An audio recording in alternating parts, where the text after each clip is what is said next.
제1회 국가연구소 기업가정신 토크 콘서트 한국화학연구원 편. 자, 다 같이 힘찬 박수로 시작을 하겠습니다. 네.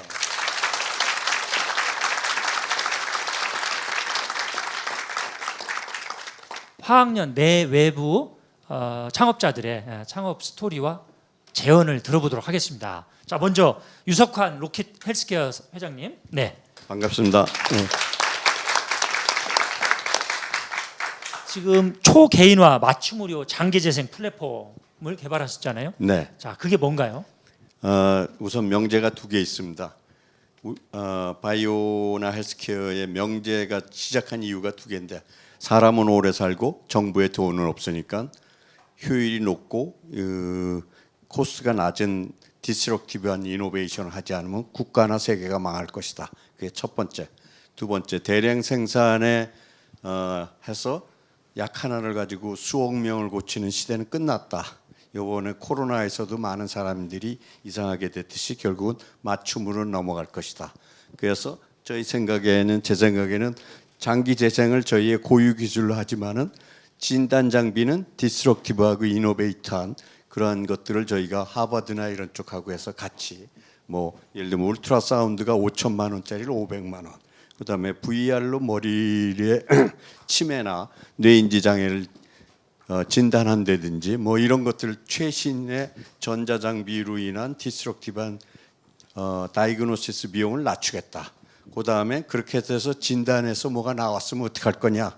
결국은 서플리멘트로 해서 그 발병할 병을 지연시키고 나중에 가서 그게 발병이 되면 장기를 재생시키겠다. 이게 기본적인 저희의 그 스킴이 되겠습니다. 혹시 뭐 동영상 있어요? 그게? 네. 네, 한번.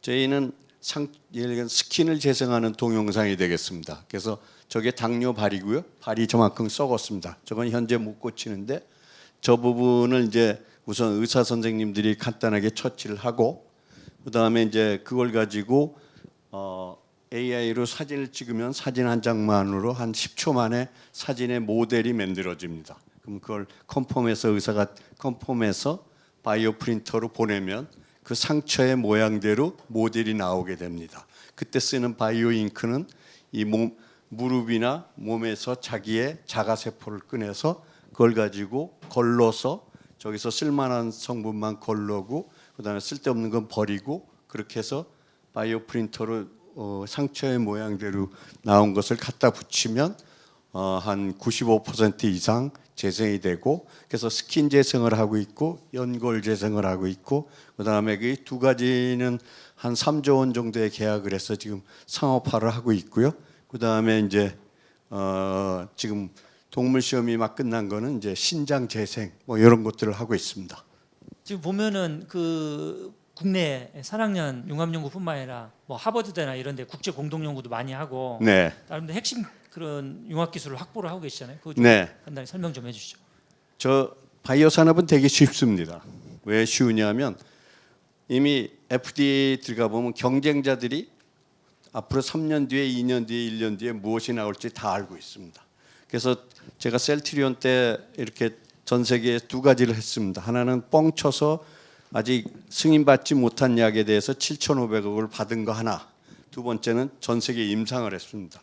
그때 깨달은 게 한국의 과학자하고 의사는 이렇게 똑똑한데 왜 파이전이 뭐 전 세계 빅파마 밑에 들어가서 일하는 거에 대해서 자랑스럽게 생각하고 왜 고유 기술을 갖지 못하는가에 대한 펀더멘털한 퀘스천을 가졌고 그러고 나서 보니까 우리가 너무 늦게 시작했어요. 뭐 케미스트리도 독일이 200년 전에 한 거고 바이올로지도 100년 전에 했으니까 우리가 지금 뭐 파이전이 이런 친구들하고 붙어서 이길 수 있는 방법은 없습니다.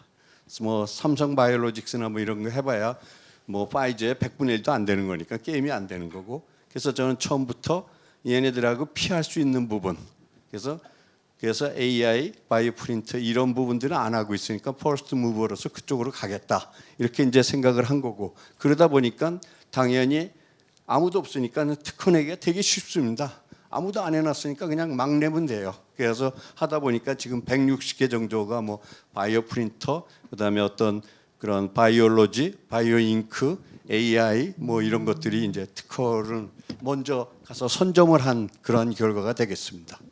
그러니까 그 당뇨발, 화상, 뭐 피부암, 연골 뭐 이런 걸 재생을 지금 하고 있는 거잖아요. 네, 그죠? 그래서 여기 임상 실적은 좀 어떻게 돼요? 네, 여기 보시면 뭐 상처들이 뒤에서 보시는지 모르지만 손바닥만한 것도 있고 동전만한 것들도 있습니다. 이런 거에 대해서 작은 거는 3주, 뭐 긴 거는 한 2개월 만에 다 재생을 시키게 됩니다.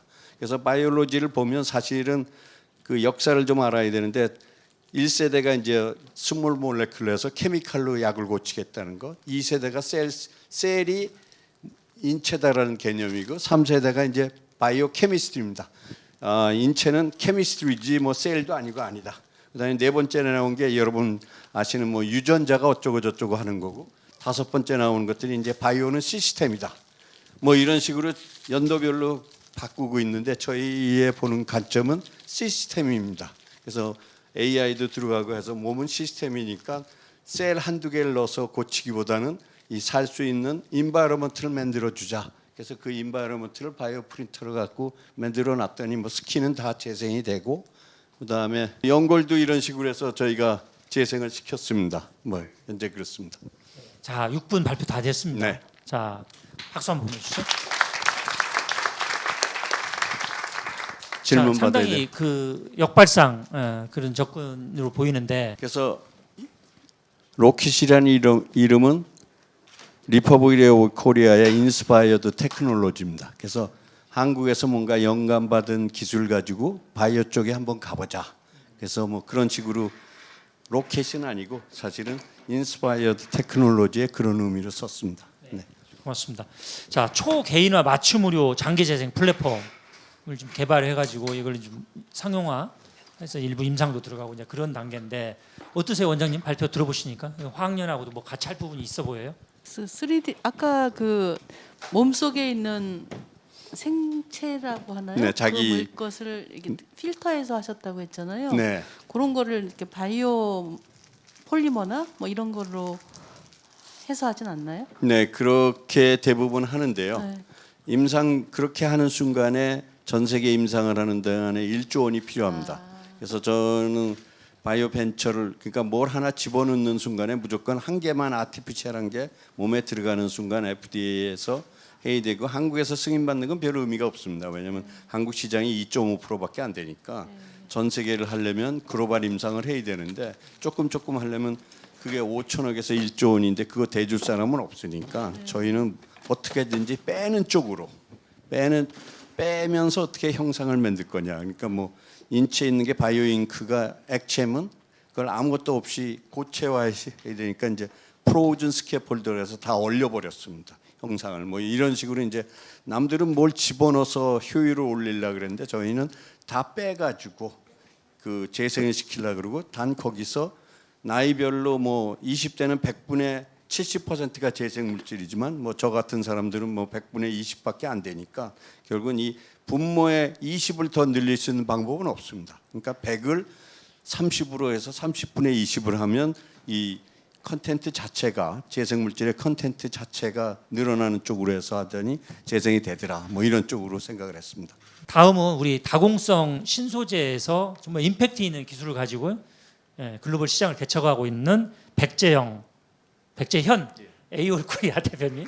그 원래 LG전자 연구원을 하다가 네, 한 네, 4년 맞습니다. 전인가 창업을 했죠. 예, 맞습니다. 그 대기업 다니다 창업을 한 거예요? 예. 우선은 대기업은 이제 의사결정하는데 많이 오랜 시간이 걸리고요. 그 당시에 이제 차세대 에어컨디셔너 3세대를 개발하는 그 프로젝트에 있었었는데, 저는 이제 대식간들에게서 주장을 했었어요, 그룹에서. 근데 이제 그쪽으로 하는 것보다는 당장 빨리 팔 수 있는 제품에 집중을 하더라고요. 그래서 이제 과감하게 좀 퇴사를 결정하게 됐습니다. 그래서 본인이 갖고 있던 기술도 있고 또 학년에서 기술 이전을 받은 거죠. 네, 그렇습니다. 지금 어떤 기술을 지금 상용화하고 있는 거예요? 우선은 그 MOF라는 게 조금 예. 생소하긴 한데요. 네, 메탈 오게닉 프레임워크라고 해서 이제 그 중심금속의 메탈을 사용하게 되고 이간들을 합성시켜서 그 안에 있는 표면적을 극대화시킨 신물질입니다. 그래서 이 MOF는 한국화학연구원 외에도 글로벌에서 다양하게 연구가 되고 있는 이제 신소재입니다. 근데 이 소재의 특징 중에 아주 다양한 기능들이 있는데 저희는 스타트업이기 때문에 이 소재의 특징을 다양하게 하는 것보다는 하나로만 제대로 해서 1등을 하자는 전략을 갖고 있고요. 특히 이완바 사이언텍에서 개발한 이 소재는 제습의 능력에 대해서는 글로벌 넘버원으로 제가 알고 있고 이미 그런 기능을 제가 에어컨디셔너 분야에 있었기 때문에 충분히 검증을 완료해서 이제 시장에 출시를 했습니다. 그래서 지금 사업 모델 제품군은 또 어떻게 돼요? 한번. 예. 네. 우선은 저희는 MOF 분말, 그다음에 비드, 마스터 배치를 생산을 직접 하고 있고, 특히 이 분말을 적용시켜서 공조기에 들어가는 각종 부품에 분말을 전제 적용시키고 있습니다. 특히 이제 뒤에서 자세히 말씀드리겠지만 이 MOF 분말을 코팅하고 함침시키는 기술을 자체 개발을 완료했고, 물론 화학연에서 저희한테 기술에 대한 노하우는 많이 알려줬고요. 그리고 제가 되게 감사한 말씀은 한 달 전에 MIT를 출장을 갔었었는데 그 MIT의 그 랩도 이제 박사님께서 연결시켜 주셨고요. 가보니까 저희보다는 제가 최소 보니까 2년은 늦춰져 있더라고요. 다시 말하면 화학연에서 개발한 이 소재는 이미 많이 상용화가 단계까지 와 있던 소재를 저희가 이전 받으면서 저희가 빠르게 공장화를 시켰습니다. 그러니까 MOF 금속 유기 화물 소재죠. 네, 네. 근데 이게 아까 보스턴을 가보니까 네, 네. 우리가 한 2년 정도 앞서 있습니다. 네. 앞서 있더라. 예, 예. 이거는 되게 잘한 거고요. 양산 기술에 대해서도 많은 제가 팔로우업을 해보면 실질적으로 그 대량 생산체를 갔을 때는 문제가 있을 수 있어요. 그거는 이제 뭐 예를 들어서 뭐 폐수에 대한 처리라든가 환경에 대한 뭐 여러 가지 허가 문제들이 있을 수 있는데 그래도 기술 자체적으로는 매스 프로덕션이 가능한 수준까지 와 있었다라고 말씀드릴 수 있습니다. 그럼 내친 김에 우리 저 제품 라인업 한번 뭐 신소재나 응용 부품 제품 네. 뭐 저희가 지금 보시다시피 다 F100이 저희가 주력하고 있는 물질이고요. 보시다시피 분말, 비드, 마스터 배치 자체 개발을 완료해서 현재 가정용 공기질 개선 쪽에 에어 컨디셔너 분야에 적용시키고 있습니다. 지금 로타가 있는데 이 자체 개발이 완료가 됐고 이 로타는 에어컨의 3세대 제품으로 들어갈 예정입니다. 우리가 에어컨 1세대는 윌리스 H 캐리어가 1902년에 개발을 했고 이제 2000년이 들어오면서 에어 컨디셔너가 컴퍼레서 인버터 기술이 적용되면서 부분부하 제어가 되기 시작했습니다. 3세대는 에어컨디션 전 세계 분야에서 온도와 습도를 개별 컨트롤하는 그런 분리형 하이브리드 시스템이 이제 필요한데 그 이유는 우리가 예를 들어서 영화관 가시면 여름에 여러분들 그 되게 춥다 느끼실 거예요. 그 이유는 안에 디비티케이션 때문에 노점 온도 이하의 온도를 해야지만 제습이 되지 않습니까? 에어컨 제습은 불필요한 저온을 많이 쓰게 돼 있습니다. 그래서 에너지 많이 쓰게 되고 그리고 에어 컨디셔너는 절대 제습에 대한 컨트롤을 하지 못하죠. 예, 그냥 자체적으로 응축수가 생기면서 제습이 되는 거기 때문에 그래서 이제 앞으로 이런 기술들을 공조 시스템 적용하게 되면 습도를 분리 컨트롤 한다는 얘기는 결국에 우리가 여태까지 이루지 못했던 열교환기에서 굳이 상변화가 필요 없는 상태에서 상변화할 수 있는 그 기술을 상변화 없이 밖으로 내보낼 수 있는 그 흡착제 기술이 바로 MOF가 적용된 로타입니다. 저희는 이 로타를 연구개발해서 지금 2년간의 그 양산 그 기술을 거쳤고요. 지금 국내 대기업에 금년 하반기에 좀 많은 양의 납품이 예정이 되어 있고 저희가 이 로타를 개발을 했다고 하는 학계에서 많이 알려지면서 다양한 고객처와 대형 기술 회사로부터 기술에 대한 협력을 많이 받고 있습니다. 그러니까 올해 100억 매출에 한 10억 수출 이렇게 기대한다고 그랬죠? 올해는 140억 매출 정도 예상이 되고 이 소재에 대해 자체적으로 저희가 한 10억 정도 수출을 예정을 하고 있습니다. 이 출연형 기술을 이전받아서 기업에서 이거 상용화를 할 때 예. 진짜 뭐 어떤 효과가 있고 또 그 과정에서 좀 아쉬운 점이라든가 예. 또 애로점이라든가 네. 뭐 제안하고 싶은 거라든가 이런 거 네, 있으면 좀 한 말씀 예. 해주세요. 아무래도 이제 이 기술 개발하셨던 연구팀과 박사님들이 초창기에 이 소재에 대해서 특징과 이런 것들을 많이 이제 페이퍼워크나 이제 페이턴트를 통해서 많이 분석하셨던 것 같아요. 근데 실제로 상용화 과정이라고 하는 것은 이 소재를 저희가 대한민국에 생산하기 위한 대한민국의 화관법, 산업안전보건법, 화평법이라고 하는 이제 법령 구조가 있고요. 그다음에 각 지역에서 화학 공장의 입지가 가능한 그런 지역의 산업단지들이 다 나눠져 있습니다. 저희는 그거에 대해서는 이제 일종의 화연에서 좀 약간은 좀 그 요청을 드렸는데 그런 내용보다는 이제 그거는 기업에서 좀 자체 진행해야 되다 보니까 그런 우여곡절이 많이 있었고 그런데 그때 사람이 그렇지 않습니까? 이렇게 어려운 게 있다. 그러면 이제 이렇게 의지를 하면 좀 이렇게 좀 그 뭐죠? 마음을 나눠주는 게 좀 있어요. 제가 밖에 막 돌아다니면서 산업단지 알아보고 발품 팔 때 뭐라도 얘기 들어주는 사람이 옆에 있으면 편해지고 또 본인도 관심 갖다 하다면 또 어딘가 연결시켜 주시거든요. 그런 쪽에 이제 콜라보레이션이 잘 됐던 것 같습니다. 근데 아까 사석에서는 좀 뭐 여러 가지 다른 불만도 얘기하더니 하여튼 좋습니다. 네. 자 지금 뭐 화학연이 기후위기 대비한 연구도 많이 하고 그러는데 예. ESG 측면에서는 어떻게 네. 탄소 중립을 위해서 ESG 측면에서 뭐 예. 우리 또 미래 그렇습니다. 시장 대비해서 연구하고 있는 거 있으면 네, 지금 해주시죠. 저희가 이제 글로벌 인반구 인프라고요. 요 다음 장에 지금 제가 중요 시각이 있는데 잠깐 깨졌는데요. 지금까지 저희가 공조 쪽에 지금 집중을 했다 그러면 앞으로 이 공조 기술을 적용해서 고급화된 기술을 갖는 쪽은 저는 스마트팜으로 보고 있습니다.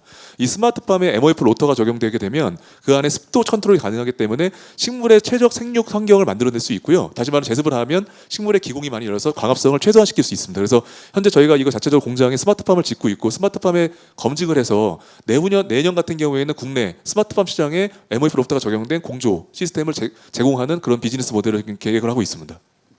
정말 발표 잘하죠. 야, 박수 한번 보내주십시오. 야. 지금까지 투자 얼마 받으신 거예요? 예, 전제 저희는 시리즈 B까지 만료해서 287억을 받았습니다. 그러니까 제가 투자자라면 이렇게 설명 들으면 막 투자하고 싶을 것 같아요. 막 빨려들게 막 설명을 하네요. 예, 다 좋습니다. 저희도 이제 2년 뒤에 IPO를 준비하고 있습니다. 그래서 올해 하반기부터 저희가 이제 외부 감사부터 시작해서 시험 평가를 들어갈 예정입니다.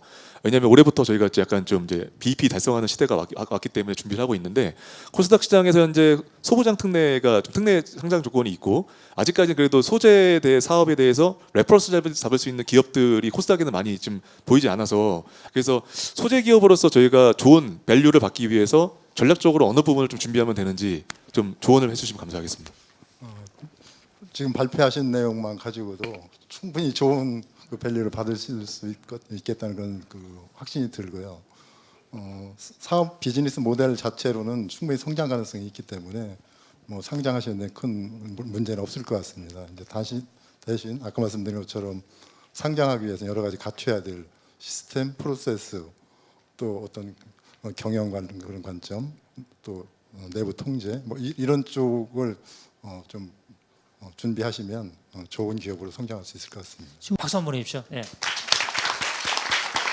지금 이녹스 첨단 소재 또 오너이기도 하신데 얼마 전 생명연편에서 보면은 바이오 헬스 쪽 기업들은 지금 IPO 문턱이 너무 높아져서 좀 다들 아우성이던데 이쪽 소재 부품 장비 쪽은 어때요?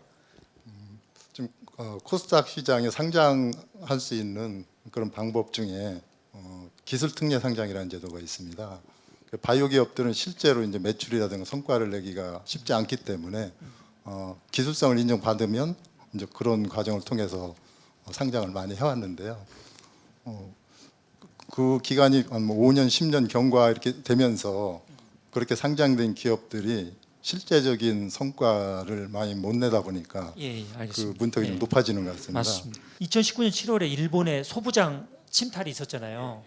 어떻게 그 이후에 우리 이런 소재 기업, 소부장 기업들에 대한 벤처 기업들에 대한 정부의 관심이 어떻게 많이 높아졌나요, 실제로? 네, 올해 국가 출연 과제가 굉장히 많아졌습니다. 특히 소재 관련된 게 많아졌고 해외 소재의 대체 사업을 할 수 있는 그런 쪽의 인프라가 많이 져서 저희도 현재는 국가 과제 3개에 참여가 돼서 주관 기관으로 활동하고 있습니다. 감사합니다. 대한민국이 보면 대단한 나라예요. 그런 거 보면. 예, 알겠습니다. 자, 감사합니다. 고맙습니다. 네. 자, 그럼 다음은 임팩트 있는 연구를 통해서 기술 이전을 많이 해야 되잖아요. 이 기술 이전 우수 사례로 이 장태선 이 한국화학연구원 이 책임연구원님 발표를 한번 들어볼 텐데, 자, 장 박사님, 지금 무슨 기술을 지금 연구를 해서 기업에 지금 이전을 하고 있는 거죠? 석유화학이나 정밀화학 쪽하고 관련되어 있는 이제 촉매와 공정 쪽이 되겠습니다. 제가 그 개발한 기술을 보면은 이제 기존에 그 석유에서부터 오는 그 일산화탄소가 있고요. 저희가 개발한 거는 이산화탄소부터 오는 일산화탄소입니다. 이게 큰 의미가 있는 게 뭐냐면은 기존의 그 일산화탄소라는 것이 석유화학이나 정밀화학 산업에서는 굉장히 중요한 플랫폼 화합물이 되고 있습니다.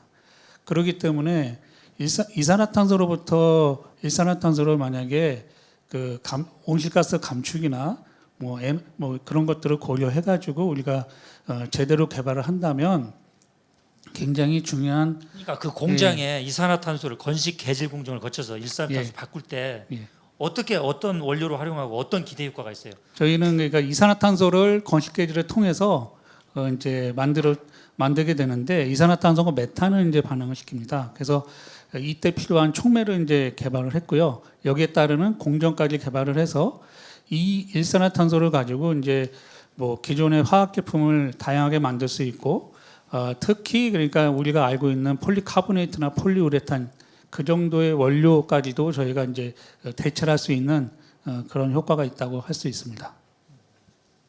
저기 보니까 알코올, 뭐 유기산, 폴리머 연료로도 쓰고, 그죠? 그 옆에 기대 효과 측면에서 폴리우레탄, 자동차 내외장재 등등 활용이 된다 이런 말씀이시죠?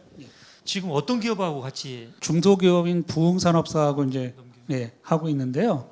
원래는 이제 대기업에서도 굉장히 관심이 많아가지고 지금 대기업하고 협력도 많이 하고 있습니다. 기초 연구를 해서 실증도 하고 그래서 기업에 넘겨주면 그걸 상용화를 하고 있는 건데 그것도 한번 좀 서로 어떤 협력 체계가 돼 있는지 한번 설명 좀 해주시죠. 저희가 기술 실증 1까지는 저희가 이제 파일럿 수준에서는 저희 연구원에서 이제 중점적으로 일을 했습니다. 그리고 이제 기술 실증 2부터 상용화까지는 기업에서 하고 있고요. 이 지금 이제 처음부터 저희가 이제 그 저희가 메인이지만은 기업하고 협업을 통해서 체계적으로 지금 이제 개발을 하고 있고 현재 이제 기술 상용화가 이제를 위해서 공장까지 이제 짓고 있는 그런 상황이 되겠습니다. 지금 울산에다가 그 데모 플랜트 짓는다고 그랬죠? 예. 예, 여기 보시면은 이제 약간 데이터가 있는데 촉매 성능이 그 이제 세계적으로 봤을 때 저희가 이제 굉장히 세계 최고 수준이라고 하는 게 저기서 보시는 그림과 같고요. 촉매가 이제 저렇게 성능이 굉장히 높아졌습니다. 그렇고 이제 이런 것들을 기반으로 해서 저희가 스케일업 연구를 계속 해왔고 지금 기업에서는 울산에 한 5,000톤급의 데모 플랜트를 이제 짓고 있습니다. 그래서 7월에 이제 완공. 그 다음에 이제 계속 최적화를 위해서 이제 준비를 할 예정입니다. 이 기술이 공장에서만 쓰이는 건 아니잖아요. 예를 들면 뭐 선박이라든지 다양하게 다 쓸 수 있는 거죠 지금? 예, 맞습니다. 그러니까 이 기술이 뭐 작은 규모라도 사용될 수 있기 때문에 굉장히 파급 효과는 이제 커질 거고요. 저희가 생각하는 거는 아까 이제 일산화탄소를 타겟으로 저희가 하지만 이것은 이제 플랜트 사업까지 연결을 하게 된다면 세계 수출까지도 지금 가능할 거라고 보고 있습니다. 지금 이 기후 위기 대비해서 우리 온실가스 감축이 아주 국가적 화두인데요. 2050 탄소 중립 그런 측면에서는 우리 학년에서 국가 임무형 연구를 이렇게 열심히 하고 있다 이렇게 보여지고 자 그런데 이제는 이 기술을 잘 알겠고 그 일선의 책임 연구원으로서 어때요? 지금 연구 환경이 보시기에 이제 기업하고 일을 할 때는요. 사실 이제 이 지금 제가 오늘 소개한 연구도 기업에서는 처음에 관심이 별로 없었습니다. 근데 이제 시간이 가면서 기후 위기, 뭐 탄소 중립 이런 그 이제 말들이 많이 이렇게 전해지면서 지금 현재로서는 이제 기업에서 이런 기술들을 많이 찾고 있고요. 이때 기술 개발만 해도 중소기업만 이제 관심이 있었는데 지금은 이제 우리나라 석유화학이나 정유회사 이런 데서도 모두 관심이 있어서 협업을 많이 원하고 있습니다. 그래서 이제 제가 보기에는 그 원천부터 아까 말씀 많이 하셨는데 원천부터 상용화까지 가려면은 기업하고의 어떤 기술 협업이 굉장히 중요하다고 생각을 하고 있습니다. 그러니까 그 과정에서 어떤 애로점이 있습니까? 애로점은 이제 제가 보기에는 서로 그 믿음이죠. 그러니까 이제 기업하고 연구원하고 연구소하고의 어떤 믿음. 그러니까 이게 굉장히 신뢰가 굉장히 바탕이 돼야지 이게 신뢰가 깨지는 순간 이제 사업화가 안 되는 경우가 너무 많기 때문에 지금 오늘 소개한 기술에 대해서는 굉장히 처음부터 끝까지 그 기업하고 신뢰를 바탕으로 왔다고 볼 수 있겠습니다. 네, 감사합니다. 박수 한번 해주십시오. 예. 단순한 질문인데요. 그 네. 촉매가 그 뭐 파우더 형태인가요? 아니면은 이제 그 랩이나 아니면은 약간의 스케일이 조금 있는 데서는 이제 벤치 스케일 정도에서는 파우더로 하면 되는데 이게 이제 스케일이 커질수록 이게 성형을 해야 됩니다. 그럼 이제 랩에서 한 데이터하고 성형한 데이터하고는 많이 다를 수가 있거든요. 그래서 그런 것들을 이제 극복하는 기술이 굉장히 중요한 기술이 되겠습니다. 끝이에요? 그 파우더 같은 경우는 그러면 크기가 있을 거 아니 파우더, 예. 파우더도 이제 뭐 마이크론 단위 정도의 미리 단위 뭐 이 정도로 쓸 수는 있는데 이제 그거 가지고는 우리가 이제 원천 기술 수준에서는 평가를 할 수 있습니다. 근데 이제 더 스케일이 그 커지게 되면은 여러 가지 반응기의 문제나 뭐 이런 부분이 공정상의 문제가 있기 때문에 어차피 성형을 해야 되거든요. 거기에 맞는 성형을 해야 되는데 그 기술도 굉장한 노하우를 갖고 있습니다. 아니 총장님 지금 디지스트는 센서를 전략적으로 키우고 있잖아요, 총장님. 분야라고 생각되는 이제 딴 질문 좀 다른 원래 이 방법이 아닌 방법으로 똑같은 물질을 만들어낼 수가 있죠. 예, 맞습니다. 근데 가격 차는 얼마나 됩니까?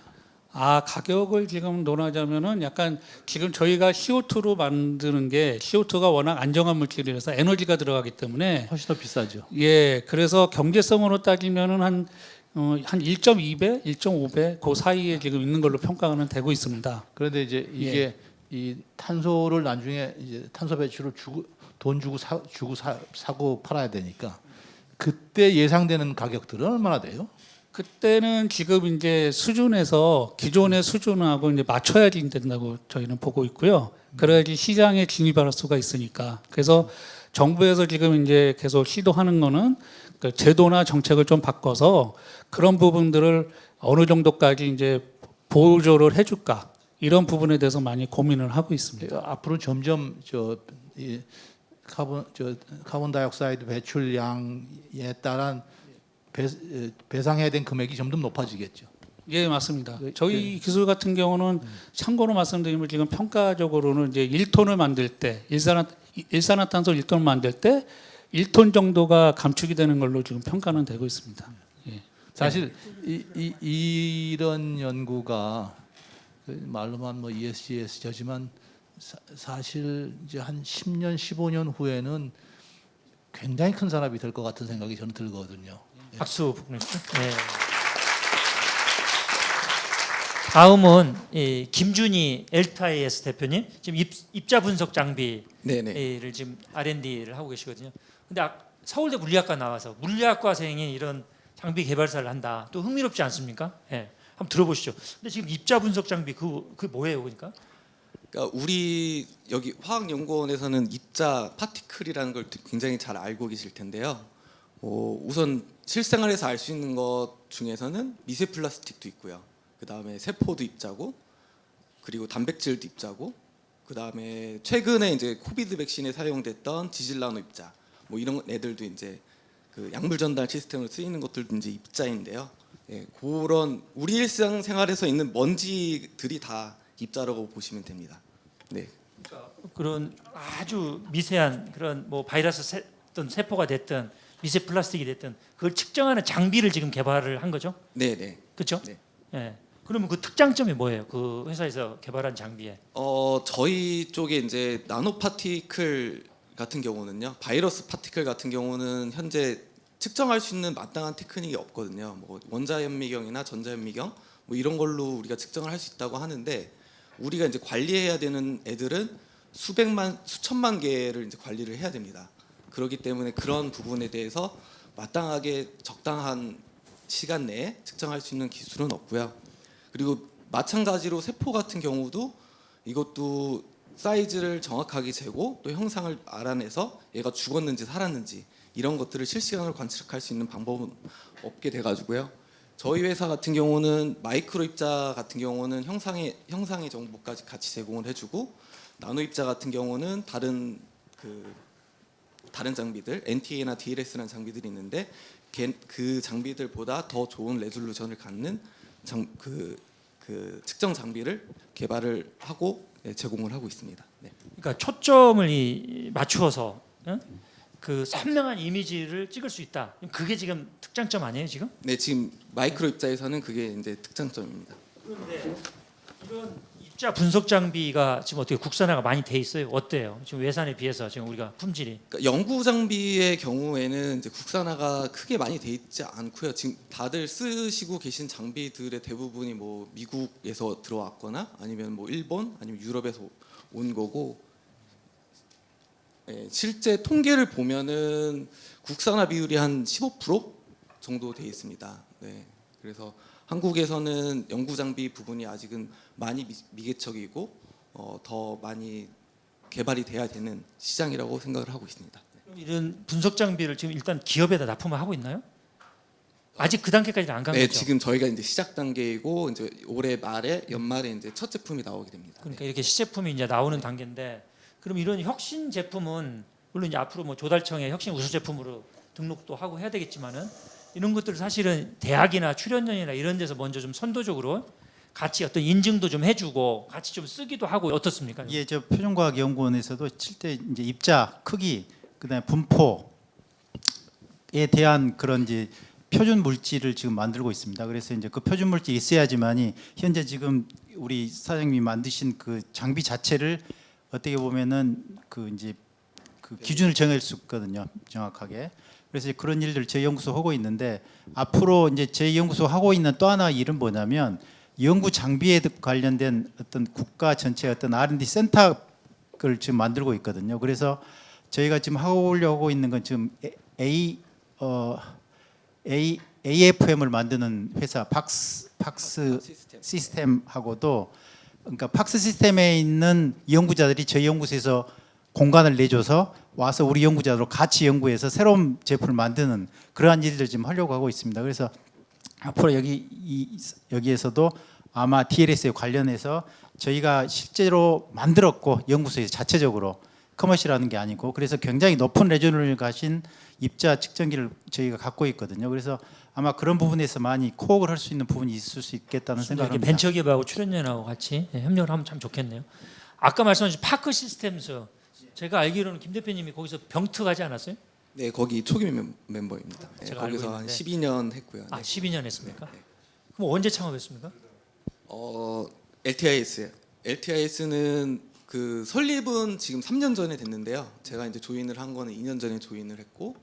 근데 서울대 물리학과 나서 난양공대 박사 이렇게 하고 근데 왜 어디 연구소 가면은 잘 뭐 연구할 수 있는데 어떻게 창업을 하게 된 거예요? 그러니까 애초에 제가 이제 국양 총장님의 수업을 듣고 이제 국양 총장님께서 이제 그 STM 관련돼서 초기에 이제 과학 장비를 개척을 하셨는데요. 이제 뭐 거기에 이제 많은 인상을 받고 저도 이제 사이언티픽 인스트루먼트를 하고 싶다. 이제 그래서 이제 팍시스템스를 들어갔던 거고 이제 거기서 이제 좀 그래도 AFM은 그래도 이제 파크가 잘하니까 또 다른 분야에서 새로운 성공 스토리를 좀 만들어 보자 해가지고서 이제 제 나름대로 이제 독립을 하게 되었습니다. 감사합니다, 여러분. 박수 한번 보내주십시오. 네. 자, 그 우리 이창훈 SC 바이오 대표님 지금 현재 한국화학연구원 책임연구원이신데 지금 창업 겸직 이어서 지금 창업 휴직. 예, 맞습니다. 예. 이 박사님 항암 면역 치료제를 지금 개발을 하고 계시잖아요. 기존의 암 같은 경우는 사실 지금도 그 전 세계 질병 사망 원인 1위고 현재 극복을 하지 못하고 있습니다. 예전에 비해서는 정말 많이 좋아지고 있긴 한데 여전히 극복을 못하고 있고 굉장한 최대 난제인데 최근에 그 어떤 좀 뭐라고 하나요? 돌파구가 마련된 어떤 그 기술 중에 하나가 면역항암제입니다. 뭐 사실은 이 면역항암제라는 것은 사실은 암세포를 공격해서 암세포를 죽이는 기술이 아니라 그 직접적으로요. 근데 이것은 뭐냐면 우리 몸에 면역계라는 게 있습니다. 그래서 우리가 지금 이 자리에 모여 있는 분들이 건강하게 암세포에서 자유롭게 살 수 있는 게 면역계가 생기자마자 바로바로 이렇게 제거를 해주고 있기 때문에 그러거든요. 건강한 면역계를 갖고 있는 겁니다. 우리는. 그런데 암 환자는 이게 뒤틀립니다. 그래서 면역세포가 오히려 암세포를 도와줘요. 자라기를. 이게 면역항암제의 키입니다. 그래서 이 뒤틀린 면역계를 정상으로 돌리는 거 이게 기술의 키고 지금 최근에 그것도 결국 머크사네요. 그 아까 대표님께서 왜 미국에 종속되냐 그런데 미국에서 정말 문샵 뭐 달나라의 뭐 그런 거대한 기술이 나온 게 키트루다는 항체 치료제가 이미 임상에 적용되고 있는데 그 판매량이 거의 연간 80조에서 100조에 육박합니다. 항체 몇 개가 그렇게 팔리고 있어요. 그 기술을 갖고 있는 회사가 머크랑 그다음에 몇 개 안 되거든요. 파이저도 아직 임상 중이고요. 그런데 저희 같은 경우는 현재 나온 것은 항체, 그러니까 단백질 거대한 단백질 치료제이기 때문에 혈관 주사를 통해서 좀 불편함도 감소하고 그리고 세포 안을 침투할 수 없기 때문에 그 효과적인 어떤 그런 제한이 있습니다. 그런 데 있어서 저희 같은 경우는 우리가 약이라고 생각하면 딱 떠오르는 거 있지 않습니까? 먹는 약, 합성의약품이거든요. 아주 작은 소분자로 이것을 정확하게 표현할 수 있는 이제 그런 약물을 개발하고 있습니다. 그래서 지금 현재 보시다시피 우리가 핵심 기술이라고 볼 수 있는 부분은 이게 가능한 데는 어떤 부분이 필요하냐면요. 저희 같은 경우는 이제 면역계를 사실은 사람의 면역계 그 뒤틀린 면역계를 정확하게 이해하고 모사하고 그걸 정확하게 이해할 수 있는 부분을 그런 부분에 대한 어떤 그 플랫폼 기술이 있습니다. 그리고 제가 지난 9년간 제가 한국화학연구원 책임연구원으로 근무하면서 사실 미국에서 박사를 받을 때도 NIH에서 포닥을 받을 때도 사실 종양면역을 계속 했습니다. 20여 년간 저는 이 연구를 해왔고 이 부분에 대해서 면역학 박사입니다. 그래서 저희는 그런 연구를 지속 해왔고 또 한 가지가 말씀드리고 싶은 게 플랫폼 기술이 보면은 기존의 항암제랑은 정말 결이 다르다고 할까요? 스캐폴드 정말 기본 굴격이 다른 어떤 신규 물질을 만들어야 하는 어려움이 있습니다. 이런 부분에서 강력한 합성 능력이 필요합니다. 그래서 저희 회사에는 이런 강력한 합성 능력과 또 강력한 그 바이오, 특히 면역 쪽에 강점을 가진 그 연구원들이 한 20여 명 정도 있는데 이분들의 노력으로 지금 창업한 지 1년이 채 안 되고 8개월인데 그 사이에 굉장히 지금 저희가 전임상을 하반기에 들어갈 물질을 보시는 바와 같이 2개를 지금 개발 성공했습니다. 한 개는 그 중에서 화학연구원에서 기술 이전을 해온 겁니다. 그래서 이게 저희- 제가 질문 하나를 했는데 3분 40초를 해버리니까 야, 이 정도로 열정이 넘친다는 얘기예요. 사실은 내 감사합니다. 연구에 대한 네. 자부심이 크고. 예. 뭐 솔직히 얘기하라고 그러면 밤새서 하죠. 내 연구에 대해서. 그렇지 않겠어요? 예. 그렇죠. 격려의 박수 한번 해주세요. 시간이 없으니까 2분도 안 남았잖아요. 예, 예. 시간이니까 말씀하시죠. 짧게. 예. 그럼 이제 사업화 계획 한번 사업화 계획. 간단히 좀 소개 좀 해주시죠. 그 저희가 초기에 창업할 때 구성되는 게 제가 보니까 지난 8개월 정말 진한 경험을 한 것 같아요. 인생에 농축해서 이런 경험을 해봤을까 싶은 경험을 해봤는데 정말 절실했던 게 그 돈. 근데 결국 투자로 해결할 수밖에 없었는데 이걸 확보하고 또 코어 기술은 저희가 다행히 화학연구원에서 근무했고 겸직이 됐기에 그건 해결이 됐습니다. 그런데 또 하나가 문제는 저 혼자 할 수는 없습니다. 아까 적정 규모의 연구 인력을 초기에 확보를 하는 게 정말 큰데 그것도 사실 화학연구원에서 근무하면서 그 네트워크 그동안 쌓았던 분들이 적극적으로 또 조인을 하셨어요. 다른 회사 다니시다가 오시고 다 경력직들. 그래서 그런 분들이 세 가지가 박혔을 때 이니시에이션이 가능하다. 창업은 성공할 수 있다는 거고 향후에는 저는 이제 IPO 트랙으로 타야겠죠. 거기에 많은 굴곡점도 있겠지만은 IPO 상장을 해서 끝나지 않고 매출 확대와 안정화돼서 정말 제약회사가 되는 게 목표입니다. 그래서 저희 약물이 암 환자들을 돕는 그런 미래를 보고 싶습니다. 예. 지금 시리즈 A까지 유치하셨죠? 예, 시리즈 A는 끝냈습니다. 예. 예. 앞으로 계획은 어떻게 돼요? 예. 현재까지 한 그 시리즈 A를 해서 이제 공장도 연구소도 사고 뭐 인력도 하고 그 한 2년간 열심히 할 활동 일상까지는 어떻게 마무리할 돈은 만들었고 그 내년에 이제 시리즈 B를 유치를 계획입니다. 한 200억 정도 더 할 거고요. 그래서 그렇게 하고 이제 IPO는 좀 빨리 가고 싶은데 그 지금 상황은 아시다시피 굉장히 안 좋습니다. 작년에 비해서. 근데 버블이 꺼졌다는 얘기도 하시고 그런데 뭐 최소한 열심히 하는 수밖에 없을 것 같습니다. 예. 많이 도와주십시오. 감사합니다. 근데 원장님 말씀 나온 게 궁금한 게 우리 보통 이렇게 창업 지금 겸직 휴직 상태로 들어갔는데 이렇게 할 때는 원래 출연료하고 해서 지분을 좀 투자를 하나요? 조금 처음에 좀 기분을 좀 받나요? 아니죠. 저희가 두 가지가 있는데요. 창업인 경우에는 저희가 지분 투자를 하고 있지 않고요. 만일에 연구소 기업으로 이걸 창업을 했다면 연구소 20%? 지분이 예. 들어가게 돼. 작년인가 달라요? 올해 법이 바뀌어가지고요. 10%로 이전에 바뀌었는데요. 10% 이상으로. 예, 지금 연구소 기업들은 대개 10에서 20% 내외 지분을 가지고 있습니다. 학년은 몇 개나 돼요? 연구소 기업이? 연구소 기업 6개 운영하고 정도? 있고요. 예. 직접 현직 연구원이 창업한 건 뭐 한 연구소 창업은 8개가 운영되고 있고요. 근데 저는 창업에도 그 이제 저희가 고민하고 있는 게 연구원들이 지분을 가질 수 있느냐.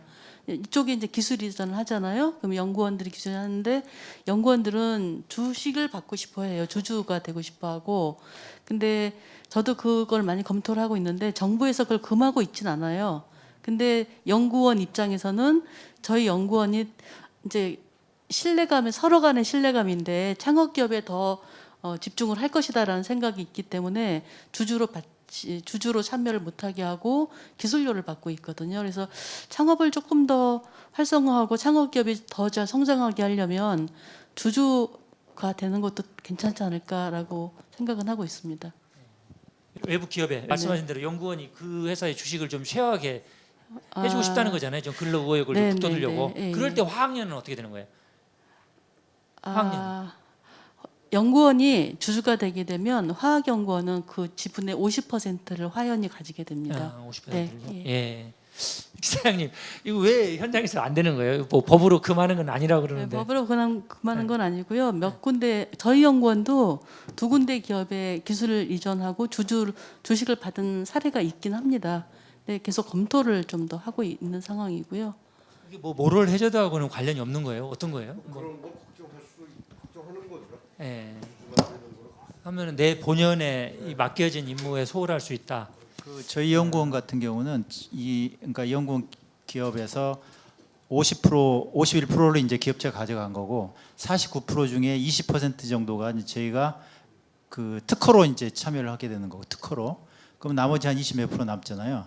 그거를 연구소 지분으로 투자를 하게 했거든요. 그건 이제 예전부터 하지 말라고 했던 건데 했어요. 그러다가 이번에 다시 그걸 하지 말라고 연락이 와서 못 하게 됐습니다. 그래서 그런 상황입니다 현재. 뭐가 규제가 많네요. 자, 시간은 다 됐지만 혹시 우리 발표자분들 중에서 뭐 하실 말씀 있어요? 생존해야 됩니다. 그래서 그러려면 팔아야 되고요. 그러려면은 그 중간에 뭐 A, B, C,D들이 있는데 뭐 저희도 한 1,000억 받았지만 물수도 여기까지 아까 그게 쉽지 않습니다. 생각보다는 언제나 늦고 언제나 실패는 저거 하니까 그런 부분에서 이 창업하신 분들은 살아남기 위한 플랜 B, C를 뭐 망하면 안 됩니다. 살아남아야 돼요. 그래서 그러려면 굉장히 그 멘탈이나 뭐 이런 부분들이 아마 다른 세계가 올 겁니다. 거기서 잘 살아남기 바랍니다.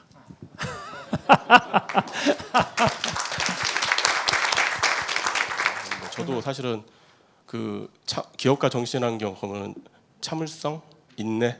왜냐하면 그 스트레스가 있잖아요. 그 걱정. 근데 외부 환경은 저희가 어떻게 할 수가 없거든요. 이래서 갑자기 투자가 요즘 갑자기 투자가 또 안 됩니다. 그래서 굉장히 힘들어하세요 주변에서 보면. 근데 이게 그분이 잘못한 게 아니라 환경이 바뀐 거거든요. 그런 부분에 대해서 데스밸류는 어디서 나올지 모르고 이 부분을 위해서는 저는 아껴 쓰고 또 정말 크리에이티브한 연구를 해서 그 뭐 정 안 되면 외국에서라도 투자를 받을 수 있는 어떤 그런 환경을 만들려고 노력하고 있습니다. 예. 보니까 도전 정신, 인내, 나보다는 우리, 리더십, 네트워크 5가지를 같이 아까 뭐 저 장비 팔라 그러면 그건 못 팔아요. 서비스를 팔아야 되는 거고.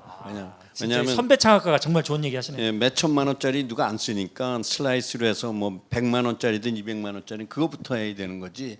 누가 저 출연료니 그거를 사줍니까? 절대 그건 꿈도 꾸지 마세요. 제 그래서- 고민은 저희 장비가 망가지는 게 없어서요. 그러니까 예, 그러니까 되게 슬라이스를 고민스럽습니다. 팔아가지고 그 정도로 기술에 자신 네. 있다는 거고. 그 절대 안 사줘요. 여기서 이제 확실히 내가 얘기하지만, 그러니까 자기가 살아남기 위한 그 돈을 어떻게 할 건가에 대한 고민을 하고 그거에 대해서 해야 뭐 새로운 것들이 뭐 나오지. 아니 근데 혁신 제품을 공공기관에서 사줘야 절대 안 취할 수 사줍니다. 있을 거 아니에요? 절대 안 사줘요. 절대 안 사준다. 예, 회의실을 여기 나가는 순간에 좋은 제품이었다 그거 하고 사주는 거 하고는 다른 얘기입니다. 아니 이 민간에서 이 공공에 대한 불신이 엄청나게 큰데 불신이 아니고요. 현실인데 이게 경쟁자보다 단돈 1원이라도 쌓아야 되고 그다음에 베네핏이 있어야 사는 거지. 무슨 출연료이라도 사고. 그러면 한번 얘기 좀 들어보죠. 여기서 품질 쪽은 아까 좋다고 그랬고 가격은 어떻게 되는 거예요? 아까 외산 장비에 비해서. 그러니까 연구 장비 쪽에서 금액은 그렇게 중요한 것 같지는 않고요. 그러니까 원하는 성능이 나와야 되는 부분이 우선 1차적인 핵심이라고 보거든요. 네. 좋습니다. 지금 다들 아직 코스닥을 이제 트라이 하는 단계예요. 저도 창업을 해서 이제 20년을 이제 지나왔는데 여러 가지 우여곡절 이런 게 많았었죠. 그러니까 내가 이제 준비를 철저히 해야 되고 아까 얘기한 세컨, 서드 이런 이제 플랜도 다 갖고 가야 되지만 계획한 대로는 안 되는 것 같아요. 근데 가장 중요한 거는 도전 정신, 열정, 일단 이 부분 자신감 이런 부분이 살아 있어야 된다는 말씀을 드리고 또 아까 이제 기술 얘기하는데 기술은 기본이고 기술보다 더 중요한 것은 자금이 있어야 되고 또 자금이 있다고 되는 게 아니고 영업력이 더 중요하다고 볼 수 있습니다. 이것처럼 그거 외에도 관리 부분도 있고 기업을 해서 상장까지 이르려고 하면 선순환 구조가 일단은 돼야 되거든요. 독자 생존할 수 있는. 거기까지 가시기 위해서 수없이 많은 고난과 역경이 있지만 노력하시면 충분히 극복할 수 있다고 생각을 하고 지금 발표하신 그런 기업들, 기술들은 제가 보기에는 충분히 또 상당히 각광받는 그런 기업으로 충분히 성장, 발전할 수 있을 거라고 생각을 합니다. 네, 감사합니다. 지금 선배 창업가의 말씀 박수 한번 보내주세요, 여러분들. 이렇게 뭐 따로 한번 자리도 좀 갖고 해서 좀 멘토링을 해주시기 바랍니다.